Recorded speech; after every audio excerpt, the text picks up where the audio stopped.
Top of the morning to you. Good morning. Cheers. Cheers. How Keep your are you? distance, please. Keep your distance. I know, I know. It's like one of these. I Uh-huh. did this on a Zoom call with my girlfriend Tara last night. And we had a glass of wine and we were like, cheers. Please, everybody keep 6 feet away from the screen. Yeah. How Where are you, are my you dear? How are you today? holding up? I'm okay. I am, well, I have this little critter with me, which is great. Oh, who's that? Um, this is Maggie. Hey, Maggie. I've been fostering some pups while this has all been happening. That's so good of Um, you. I miss my little guy. yeah. Where's your dog? He he's upstairs. He Oh, left us. He moved on to better dimensions.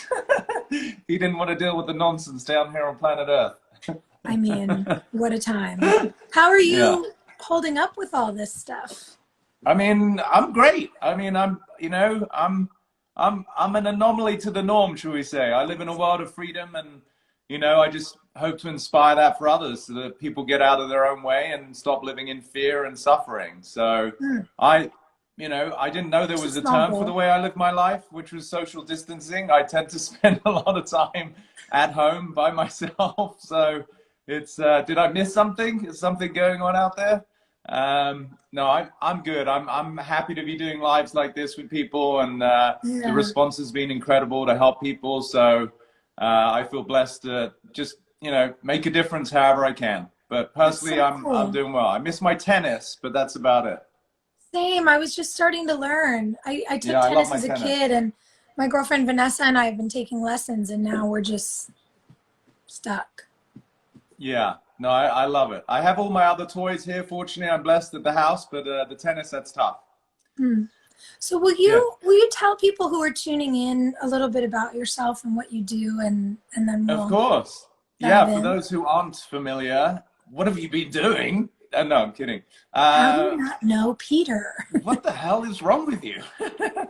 No, so I've become affectionately known as the Mind Architect. So it was a moniker, a title that I created because I was previously like a spiritual teacher or a happiness guru.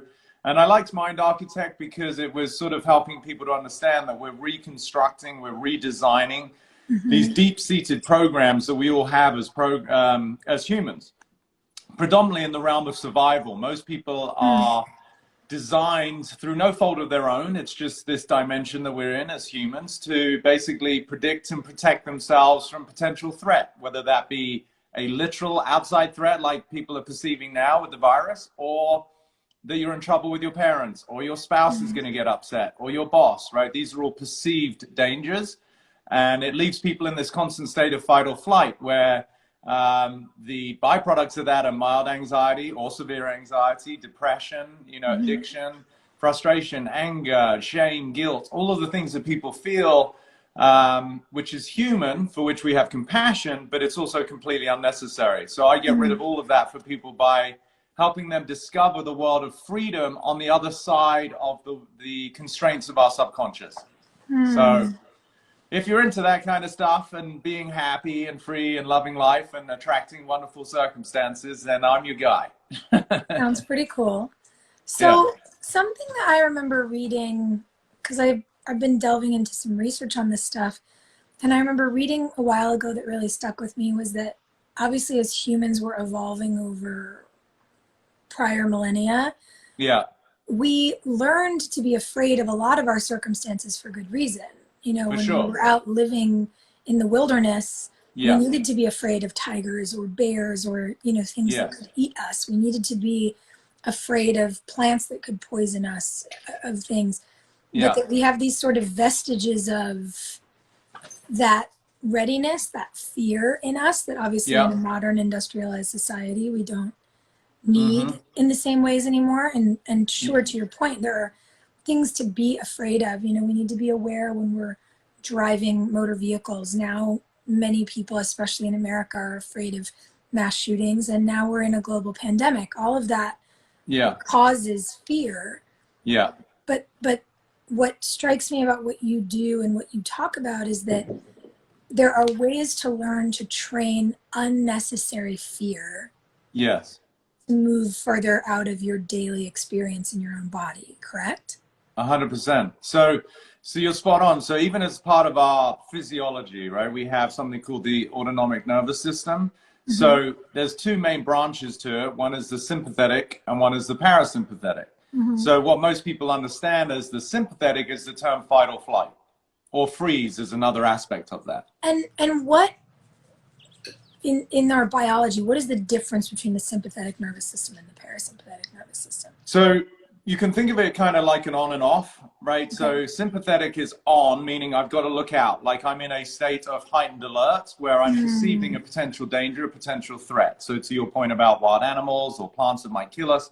So the brain, which is designed to predict and protect in order so that we survive, I mean, at that level, it's a great design, right? But if you live in that perpetually, then you're going to be exhausted. And this is where people start to get sick unnecessarily. So sympathetic is kind of like I'm on, like I'm ready to defend myself. I'm ready to run, whatever it is that's required in order to survive, I'm ready. And now what that does in terms of our chemistry, it releases cortisol, adrenaline, noradrenaline. So we're now cascading all of these hormones through our body, which is leaving us without good resources for the things that would otherwise be rejuvenative for us, like digestion, rest, sleep. So if you're wired because you're perceiving a potential danger, then this is why a lot of people struggle with, having good digestion, right? They may have IBS, celiac, Crohn's, loose stools, anything like that, bloating. Because if your brain is telling you that you're in an environment that warrants your attention because it's dangerous, digestion is not a priority. It's just not. So that's also why people struggle with sleep. So the parasympathetic, it's rest and digest and rejuvenate, is when our brain is saying, I'm okay. There's nothing to worry about. And this we could say is akin to when a mother or a parent is embracing their child, when the baby is being held. There's a potential threat. Maggie's like, something's going on outside. Also, no, there isn't. I mean, right. It looks like the apocalypse outside. Nothing is going on. That is a metaphor for how most people are in sympathetic, right? Yeah. They're responding to something that's not actually going on. Even right now, there's the perception of a threat, right? So, so the parasympathetic, as I was saying, is really like akin to a parent holding a child where the child falls asleep because they feel safe. So you could say in lay terms, it's like sympathetic, I don't feel safe. Parasympathetic, I do feel safe. Love that. So right now, sympathetic is obviously being turned on quite a lot for people right now. Yeah. And so where do people begin? Because I'm not a mind architect yet. You're very work in progress. Yes, spot on. You're very far down this path of discovery, and you have so many tools in your toolkit. Yeah. Where do you tell people to start? Because there's a lot of people at home. I had to turn the comments off because they were covering your face, but I'm seeing a lot of hearts coming up on the side of this conversation. It's very sweet. So it's registering with people. Good. And I think that we all really feel curious and in need of and hopefully ready for a change, how to make a change, how to create a better kind of mental space for ourselves. And so I'm curious where you tell people to start. It's a beautiful question. And I would assert that what we're going through right now is sort of almost an imposed metamorphosis, right? So we speak about change. We're asked to shelter in place. We're in lockdown, stay home, whichever term you use, to me is a physical representation of the gentle, maybe not so gentle pushing into the recesses of our own mind, right? So the ultimate home that we all live in is in here.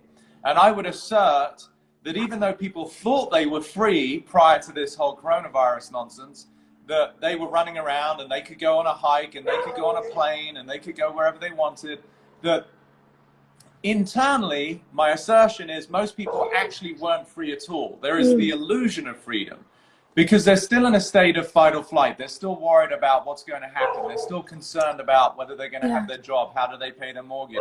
They're in a relationship that isn't passionate or fulfilling. They're in a job that isn't, productive for them. It's not their passion. none of this is a judgment, but it is an opportunity right now, I think, for people to take a better look, to take a closer look at what is real freedom, which is my product, right? So the course that, you know, I had out recently called Free Your Mind points to exactly this. So helping people overcome the constraints that have always been there. It's just this coronavirus and the situation that it's inspired is heightening that response. It's bringing to the surface the fear that was already there. Like I said on another live, you know, I've done a few of these, which has been fun. I said, coronavirus is not creating despair. It's just not.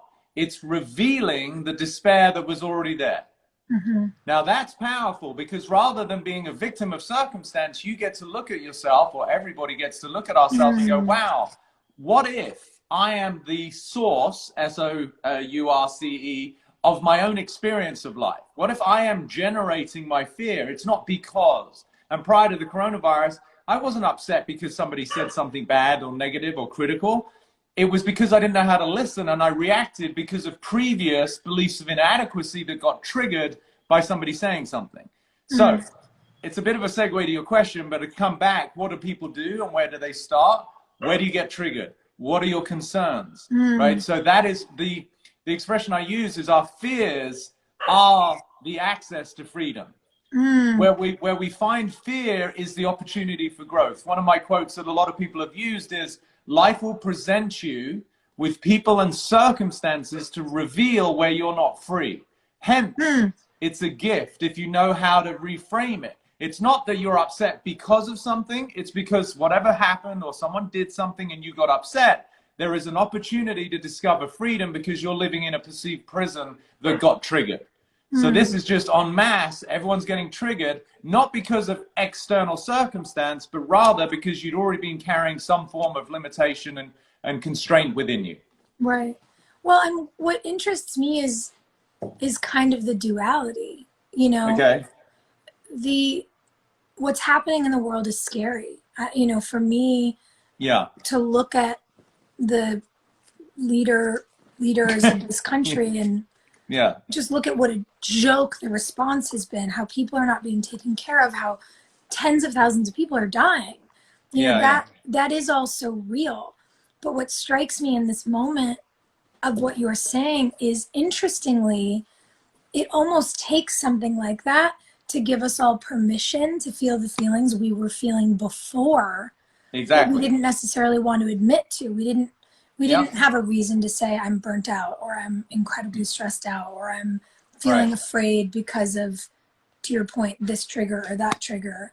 You know, it's really hard for people to admit what they struggle with, and we've been encouraged by consumer society and advertising and just culture to turn our backs on our weak spots. Yes. You know? 100%. And this kind of, interestingly enough, in the midst of, you know, crisis and some real devastation and the very real fear, I think, that we're all feeling, and the upset we feel for our healthcare workers, weirdly, it forces us to look also in the mirror at the fear that we've been hiding from. 100%. Yeah. And you're speaking my language, right? Because if there's one thing I love to empower people to become, it is the antithesis of a victim of circumstance, right? Because then you're always you're on this mercurial roller coaster of emotions. Something good happens, you feel good. Something bad happens, you feel bad. It's exhausting. And so this is a sort of a breakdown, which is the prelude or the precursor to a breakthrough, right? So we are having to look at things. It's not business as normal. We don't get to use the justifications, reasons, excuses of, oh, I'm busy, I don't have time.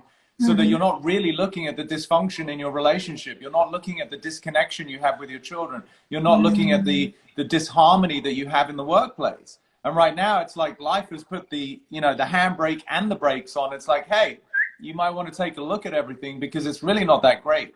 So I think, I like to make comparisons between the micro and the macro. It's no different than the guy or the gal that has a heart attack but survives, but has to go home. That's their mini crisis, and really reevaluate the way they take care of themselves, the absence of exercise, the kind of shitty food that they're eating, the stress and anxiety that they have mentally, the disharmony and the fighting they have in their relationship. all of what I just described is no different than what we have collectively, right? So it's like we're having a global heart attack, and we're all in this sort of recuperation stage right now, and we're having to revisit the way that we treat ourselves, we treat others, and we treat the planet. And honestly, none of those things score very well. And so it is a great opportunity for us to go, hang on a minute, if we get something from this, you know, despite all the loss, and listen, I'm the most loving, compassionate guy. I have a lot of fun, and I bring a lot of jovial attitude. I don't take things too seriously, but I do have a massive amount of compassion, you know, for the people who are losing their jobs. The people I think of are the sports arenas. They're selling popcorn. They're walking up and down the steps thousands of times to bring you your hot dog. You know, like, what are those people doing right now? And that's where my heart bleeds, you know, not because corporations are losing billions of dollars. So, but anyway, the thing that, despite all of this loss, what I hope we really don't lose is the awakening to more kindness, more compassion, more patience, more unity, more love, which, you know, is truly absent in leadership around the world right now, as you are very, you know, vocal about, which I enjoy. You know, we're sort of, this is a rude awakening, but it is through that we get to take a better look at who do we truly wish to be, what are we really committed to, and that, I feel, is in the long run of great benefit to society, because we are literally, figuratively, metaphorically killing ourselves in the way that we live our lives, through stress, running on adrenaline. You know, people got Hashimoto's, they're exhausted, they need coffee in the morning, they need alcohol at night.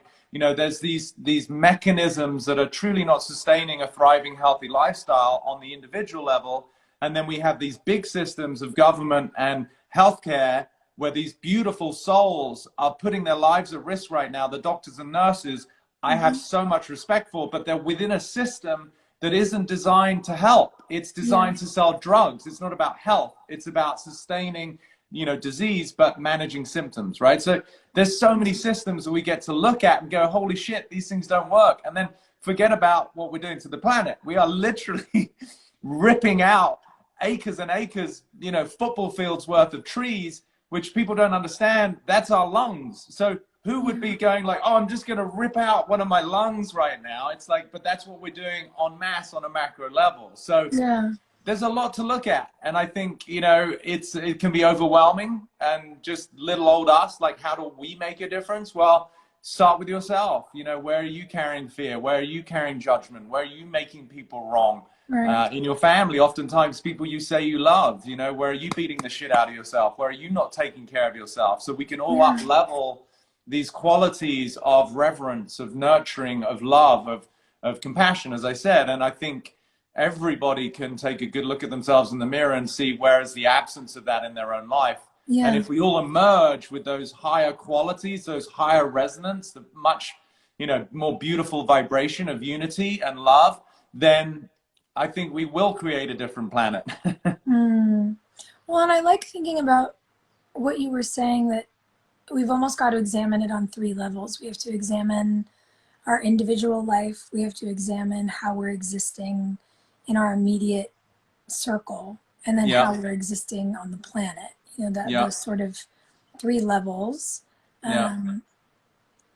Us individually, us as a society, and the planet as a whole. And you're right, we're not doing a great job taking care of any of them. No. And so it seems that,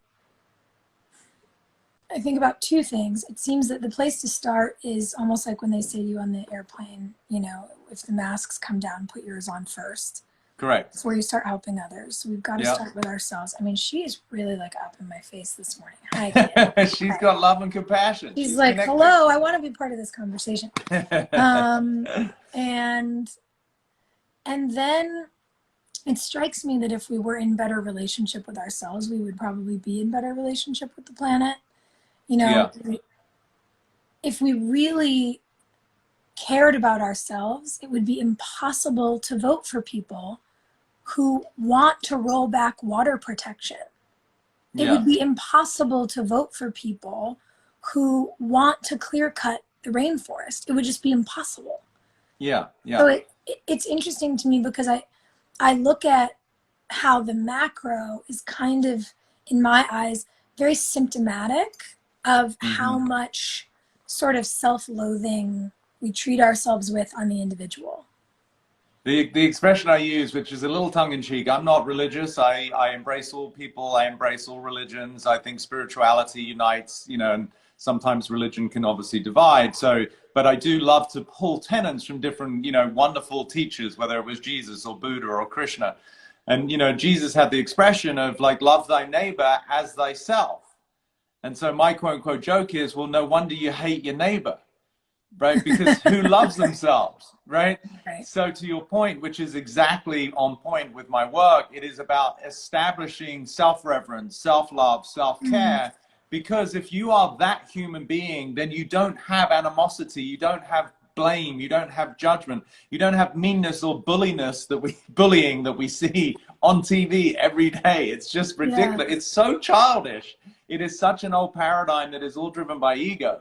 So it is incumbent upon each of us to look, okay, where am I? And it's not an easy thing to look at, but where am I still making people wrong? Where am I not coming from love? Where am I still coming from an energy of judgment? Where am I still coming from an energy of blame?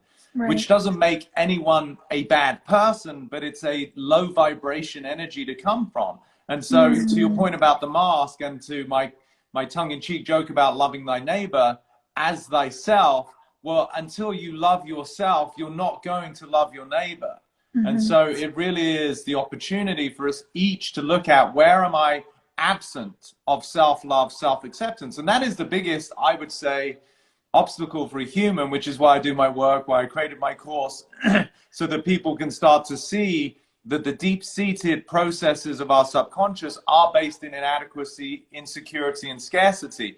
We tend to loathe ourselves. We tend to think we're not enough. We tend to think that we are not wanted, that we're failures.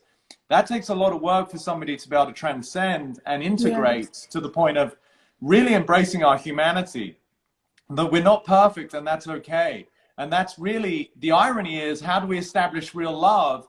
You have to have, as the antithesis of that, something that you don't like, right? It's easy to love the things about yourself that you like, but that's not love. Love is all embracing.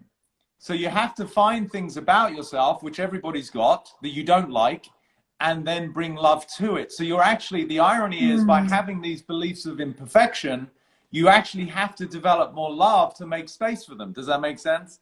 So that's the real work. You know, it's, I did, in the course, I worked with 4 people, and one of them came out to his dad when he was 24. And he'd known for a long time that he was gay. And his dad's response to him was, "You're going to hell." Right? So he comes out to his dad says, "You're going to hell." Now, on the surface, based on how you just rolled your eyes, it looks like, you know, the dad is the a-hole, right? Like the dad is the one rejecting. But what happened during the process of me working with this guy, which was so powerful to witness, is he got to see that the rejection was actually within himself. That he had been in this space of thinking and knowing who he was for so long, but had resisted it, had hidden it, had proven it wasn't, tried to disprove it. That was all the energy of rejection within himself, which we can understand and we can have compassion for. But once he found acceptance, once he found love, then it transformed his entire life. So the point is, we all have feelings of inadequacy. We all have our own version of I'm not enough. And so the opportunity is to develop quintessential love and acceptance for the part of us that doesn't feel sufficient. Then we get to extend that to everybody else. And that's a different planet. That's a different sense of compassion and unity. It is. And I imagine there's a lot of people watching this right now thinking, okay, that sounds great, but where do I start?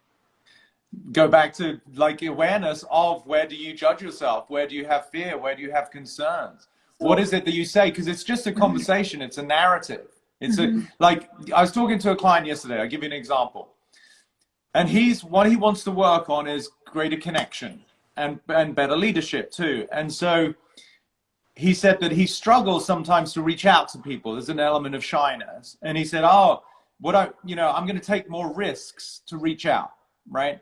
Which we understand what that's pointing to. I said, no, you're not taking more risks. You're taking more actions. The experience of risk is relative to your perception of inadequacy. Right? Do you understand? It's very subtle, but it's very important. Yeah, even the idea that you would call it a risk means Yes. you think it won't be received in some way because you think your reaching out isn't what someone might want. Bingo. So now what it reveals is, isn't that powerful? Look at you. See, work in progress, mind architect. Wow. Yeah. Isn't that powerful? No, but I get it because Yeah. we all have bits of these things. You know, I'm Of a course. person that since I was, 21 years old, to spent the majority of my life being at work 16 hours a day. Yeah. So a lot of people who I love and who I know love me go, oh, well, you're the busiest person I know. I hear that all the time. You're the busiest person I know. And I am really busy. But so many people will say, oh, I was going to call you last week, but I didn't want to bug you because it was a Tuesday. Yeah. So they waited until the following Sunday. And I'm like, but bug me last Tuesday. I would love that. I would love to know that you had a thing that you wanted to tell me. Yeah. And I have had to, similarly to this person, whoever this is that you're working with, I've had to get over that thing of, well, people don't reach out to me that often. It's like, well, yeah, because people assume that I'm busy. So I can reach out to them. These are my people. They're my humans. Yeah. You know? But it's revealing the way that the world occurs to them. So everybody looks through a view, right? Like I say, there isn't one world out there. There is as many worlds as there are minds. Why? Because you live in your own. You have your own perception of things. Like I gave this client I was working with, I gave him another metaphor. I said, if you got into a car with one of the best Formula One drivers out there, like a Jenson Button, or in the day, Michael Schumacher, or whoever, like, and you were driving around the streets, and let's say that the streets were empty just for safety, but the way he was driving, you would be like, oh, right? Because relative to his skill set and how he knows how to handle a car would feel like dangerous to you. But it's only relative to your perception. He feels very comfortable. His heart rate is probably like 68, 70. He's not worried about it, right? So there's no perceived risk. So it's all relative. So to come back to your question, how do people work on this?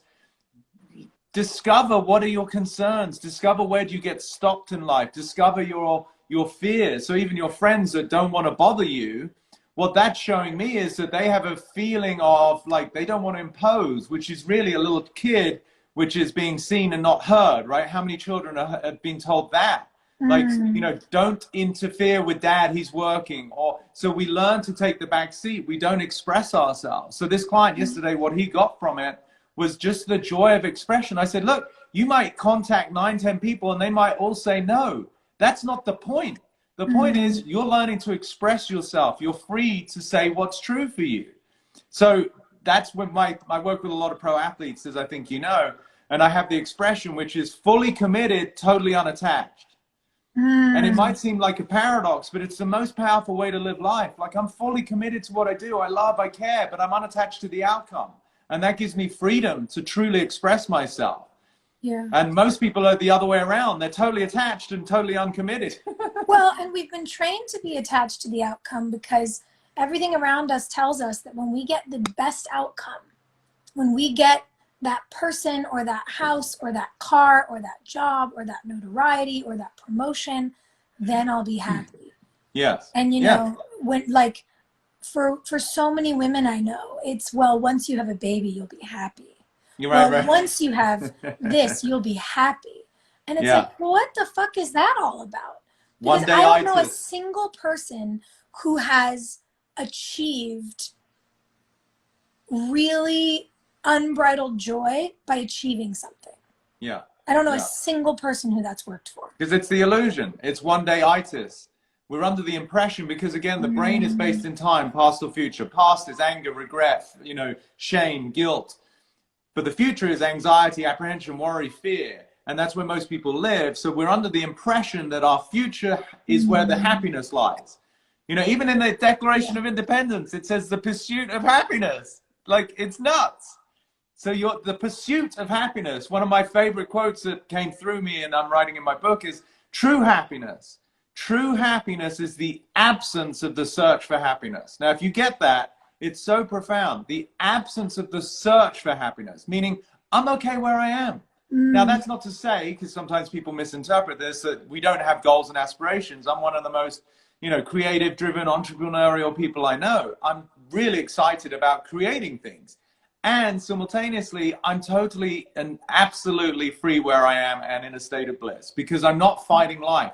I'm not saying it should be different. That's suffering. If we resist the way reality is, then you are going to be in a state of dis-ease, psychologically and emotionally, which will eventually manifest physically as disease. So the illusion of one day, you know, is so, if again, I tell people, as long as you think your joy is in the future, then it's showing me that you're in a state of misery today, right? Because this isn't it. This, no, but just wait till I lose the 5 pounds, I find the right one, I get the right job, I get the big house, woo, then I'm going to be set. I'm like, no, you won't, because by the time you've accrued those things, if you do, you're going to have other things that you think is where you're going to find your happiness, because it's the mechanism. It's not the item. It's the mechanism of believing that our happiness is in the future. And it's the biggest illusion, and it is such a disservice to people. And we keep moving the goalposts. So you get over here, and then you go, oh, it was over there. And you get over there, and you go, oh, but wait, it's on that end over there. And you know, people wonder why they're exhausted. Yeah, we're all so tired all the time. Yeah. What if you could just be okay where you are? That's peace. That, to me, is the most successful person. And again, just so people understand, this is not resignation, apathy, cynicism, just being, you know, stuck and say, oh, well, it is where it is. No, that's not what I'm saying. I am where I am, and I'm okay with it. And I'm totally committed to creating whatever it is I want to create. A business, a better body, a beautiful relationship, build a home, whatever it is that you want. That's awesome. But let go of the illusion that your joy is on the other side of the reconciliation of wanting. Desire is based in time. If you want something, it's a future-based proposition, right? Because you're saying, I don't have it. Otherwise, you don't want it. So now the brain creates time. So in wanting, you're saying there's something on the other side of that transaction that I'm waiting for, which then leaves us in a mild to severe state of suffering, depending on where you're at. Now, there's nothing wrong with wanting anything, but most people's wanting is reactive. What does that mean? The expression I use, the quote I use is I say, you'll never create the life you want by trying to fix the life you don't want. That's a reaction. And most people, they don't want to be overweight. They don't want to be in the relationship. They don't want to be in the job. They don't want to be in debt. It's always what I don't want that then manifests as, well, what I do want.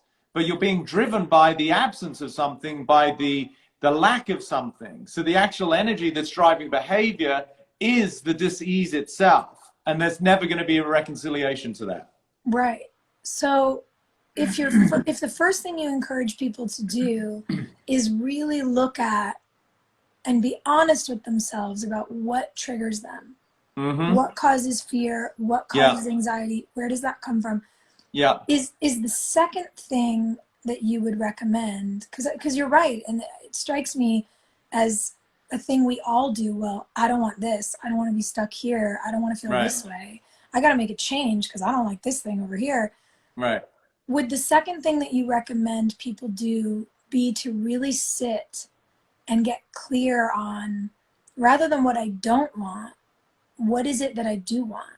Yes. How do I want to feel when I wake up in the morning? How do I want to feel in my friendships or in my relationship? How do I want to feel when I'm working? Do I want to feel creative? Do I want to feel fulfilled?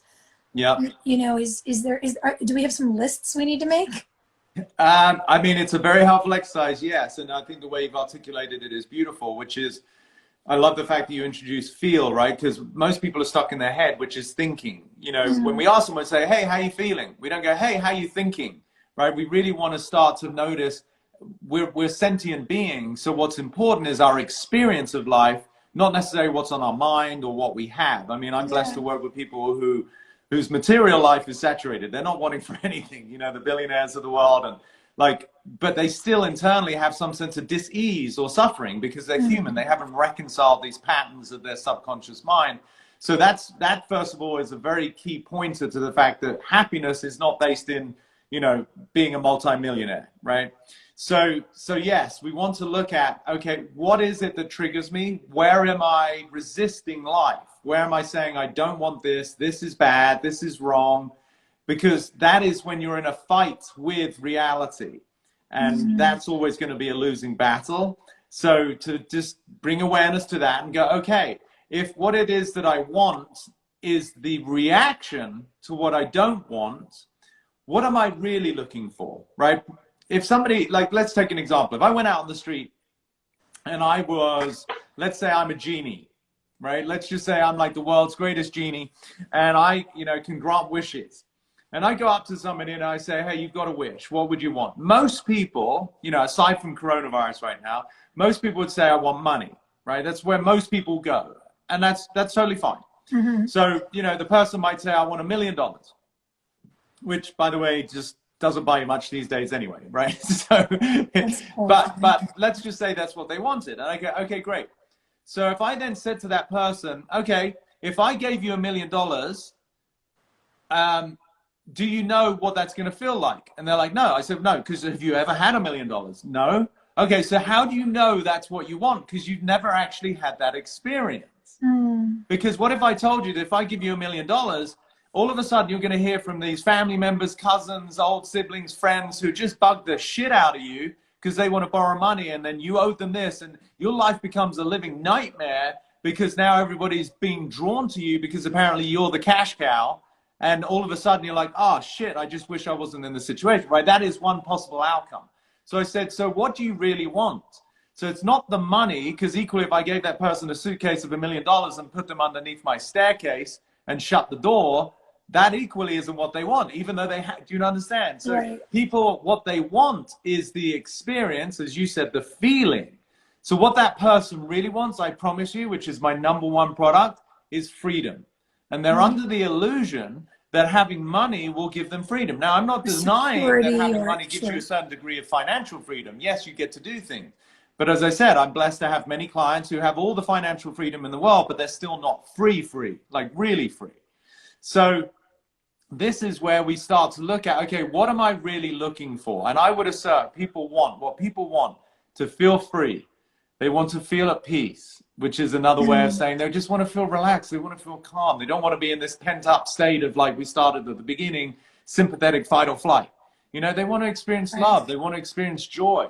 And so then my real question is it true that you can't have all of those things I just listed in the absence of what your brain is telling you you need physically, right? A child it exudes all of those qualities in the absence of like some fancy president status, name on their desk at work, or a big, beautiful fancy car or home. That's just what they exude. And I would assert that that's our true nature. Our true nature is childlike, but we've developed mental fears and constraints of, this can't work, I can't do this, you're bad, you're wrong. And we've collected all of these things over time. And we've lost connection with the essence of what it means to be human, and started to develop survival mechanisms, which is why most people, as I said, are exhausted. Yeah. So obviously things are in a strange state of flux right now. And one of the things I think is so cool is that, so many people are offering conversations like this on, lives in the morning. And Monday, Lo Roxburgh and I did some movement medicine with people, and I mean, she's the best. It's how we know each other. Yeah, exactly. What I suppose in what ways are you or your teachings or your courses available to people right now? Because I know for me and a lot of people I'm speaking to, we're all kind of like, well, if I don't sign up for the 21-day meditation thing or the fitness challenge or whatever now, like, when am I going to do it? When am I going to make the time for myself? And it is hard to feel like we've got to be productive while we're all feeling the stress of a global pandemic. But one of the ways to undo stress is to take care of ourselves, which we've been talking about all morning. Yeah. So what are ways for people to be participating in learning right now? I think there's a multitude of ways. I mean, certainly I'm doing things like this was my way of trying to contribute and help. I'd never done a live, my live cherry got popped last week. And it's been so fun. The feedback has been extraordinary. People seem to be getting a lot. I appreciate people like yourself inviting me on. So I'll keep doing these. I've got another 2 next week and then a couple more after that. So I also, for from my end of what I'm doing personally, I created a page on my website, which is petercrone.com/live, that people can go to just get some free content. Cool. You know, which just helps people understand how the mind works. There's so much content on my site, on my Instagram page. You know, I've got tons of videos I've created. I've even done a couple about the coronavirus to help people. Just for fun, also in the lives, I totally forgot. If people want to take a screenshot or some video of me and Sophia and tag us in a story, I'm giving away my course to someone too. So I've been giving that away to help. Yeah, so anyone who just posts and shares, just for fun. And then, of course, Like there a is raffle. It's like a raffle. Yeah, that. just no ticket. You just take a screenshot, Right. post, and put our Instagram handles down. So I'll just keep doing that. I love sharing. I feel more and more inspired to do this. I know the gift I have to help people, you know, totally reconcile suffering and find freedom. It's not easy. It does take work, but the principles are simple, you know, to realize there's nothing wrong. We're never going to find happiness in the future. Why? Because you're never there. And this, I think this really is an opportunity. You know, this is an opportunity for people to really, in the chrysalids of our own home, go through this process of metamorphosis. You know, I hear on the news a lot, like, you know, I follow the stock market a little bit, and they're talking about, you know, when are we going to get back to where we were? And I'm like, it's just the worst expression you can use, because time is linear, you know, and we can never go back. I remember working with someone who had great health and then got a disease, and she's like, I just want to be back to where I was. I'm like, that is the greatest disservice to yourself, because one, it's impossible, and two, you're denying the fact that as an evolutionary process, you actually could have better health than you ever had, but not as long as you're looking over your shoulder. And I think as a society, as a species, it's incumbent upon us to recognize there is no going back.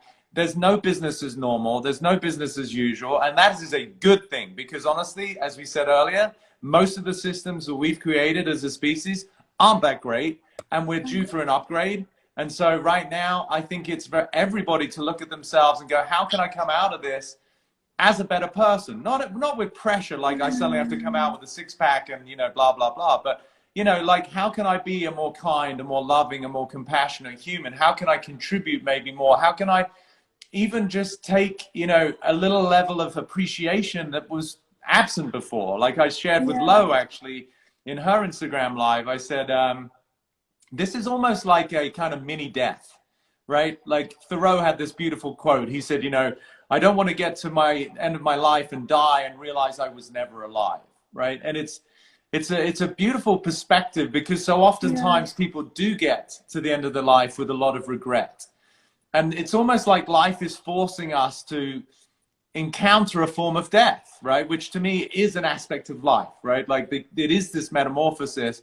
We're missing our loved ones. We're missing the joy of travel. We're missing just going to our local restaurants. We're missing creating businesses. So there is an absence. There is a removal, which is like a death of the traditional life that we're accustomed to. So where I think that is potent is this: we can really see it for what it is in that missing, then we can generate a greater sense of appreciation.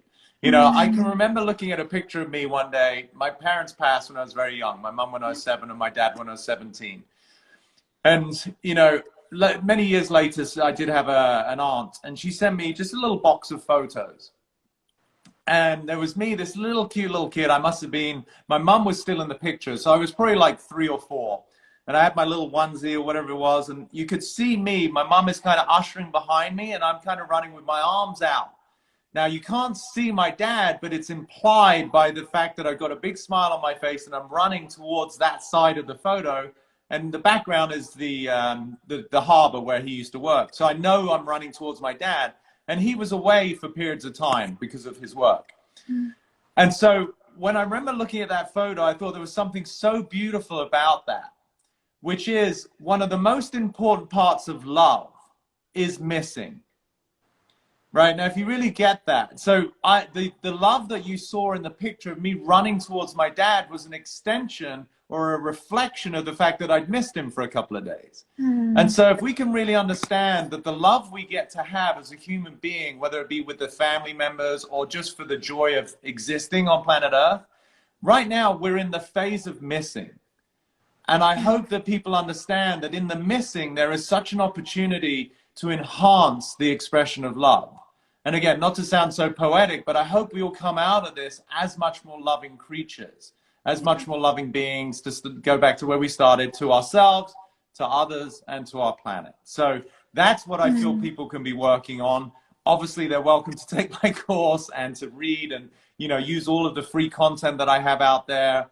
And again, I'm happy to share and give away a free one every time I do a live, which is fun. But I think the biggest opportunity for everybody is to develop the essence of what it means to be truly united, which is the expression of love. Lo asked a very powerful question. Sorry to stop you there. She said, what belief can people have to overcome the fear of separation?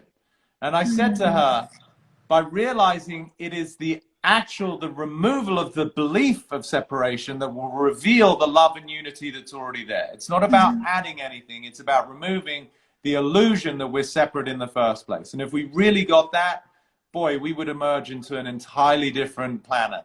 Yeah. And I think to your point, waking up to the fact, and this clarifies it so clearly, that we are so in this thing together. Yeah. We just are. We have to take care of each other. Yeah. And by that logic, we have to take better care of ourselves. But I love your point about missing, because sitting down and looking at what you miss right now, I think for each of us could really help us realign what our priorities are.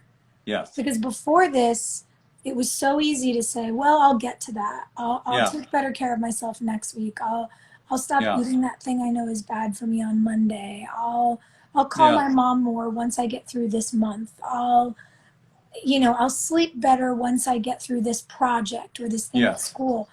And suddenly, all the things we thought we were bound by have ceased to have a hold on us in the way that they used to.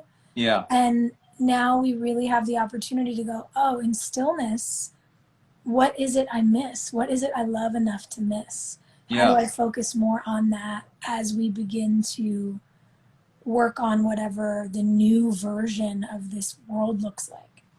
And that is such a potent, and why I make the point so people really get it, because this is we're being blessed in a way, because like my dad got up, went to work one day, and for us, there was an assumption we would see him tomorrow. You know, it's kind of like the Kobe Bryant experience that we all went through, right? Like, it is a shock when there is an assumption that we have a tomorrow. And it's one of the most arrogant thoughts that we can have as humans. And that's a strong word, but I use it because I want people to not take life for granted. And there's so many things that we take for granted, our loved ones. You know, we see these beautiful eulogies at funerals where people have the most poetic and articulate ways of expressing love, but maybe that love was absent when the person was around. Yeah, why do we wait until we lose someone to talk about how much they mean to us? I know, and I'm like, grab them now. Well, you keep your distance, but when you can, grab them, hold them, tell them how much you love them, you know? And that, I mean, I'm just like a kid at heart. Like, I just love love. You know, I did a podcast with Aubrey Marcus, who I don't know if you know, but I had an expression I used on there that just got so much feedback. And I said, I'm in love. And he's like, oh, and I said, no, I'm in the essence of love, not with someone, but I am in love. And we each are. It's not dependent on somebody, but rather, what if I am the essence of that, and that's how I express myself? Then that is actually, ironically, the attractor of it too, right? So it's not dependent on some external stimulus. That we get to feel that, we get to express that. And so for me, I'm like a kid in a candy store just being alive, because I get to enjoy everything, and I feel very good that I don't take things for granted. And I got that lesson from my dad, because fortunately we express love to each other all the time, even though he was only in my life for 17 years. So there was no real regret. There was the missing of him, fine, but there wasn't a regret, oh God, I wish I'd had that conversation with my dad. No, there was an open dialogue, which was so beautiful. So if there really is a huge opportunity, as I said, it is like a mimicking death. It is like the caterpillar that is falling apart right now, but only to emerge from the chrysalis as this beautiful butterfly, which metaphorically I hope is an upgraded version of being human, with less animosity, less judgment, less hostility, you know, less blame, more love, more unity, more compassion, more patience, and more appreciation for the gift that it is to actually be human and to be alive. Yeah, hear, hear. Peter, thank you so much. This was honestly such a special way to start the day, and thank you to everyone who's been with us all morning, and yeah, just thank you for sharing all of these thoughts and I think real ways that we can think about how to shift our perspectives. Yeah, we all really need that right now. So life, it's one of my favorite quotes by Marcel Proust. He said that the journey of true discovery lies not in finding new lands, but in looking through new eyes. And I hope we all emerge from here looking through new eyes. Sign me up. All right. Well, it's such a joy to be with you, my dear. I hope we get to meet in person one of these days very soon. I know. Finally take it offline. Yeah. Thank you for having me on. I hope this made a difference to everyone. I send so much love. As I said, my gift is there's some free resources. If people want to take a screenshot and share, I'll gift the course to somebody. Whatever I can do to help and bring more freedom and love and just a sense of possibility for people, like that. Not knowing what's going to happen for a lot of people inspires fear. But to me, it's the antithesis. Not knowing what's going to happen is a blank canvas. And it is the rich ground for pure possibility. And that's what I believe in, that we're going to emerge out of this as a more evolved, high vibration species. I like it. Yeah. Thank you. You're welcome. You're welcome. Have a beautiful day. And thanks so for, again, for having me on. Yeah. Thank you Much for love, your everyone. time. Bye, guys. Thanks for tuning in. Bye.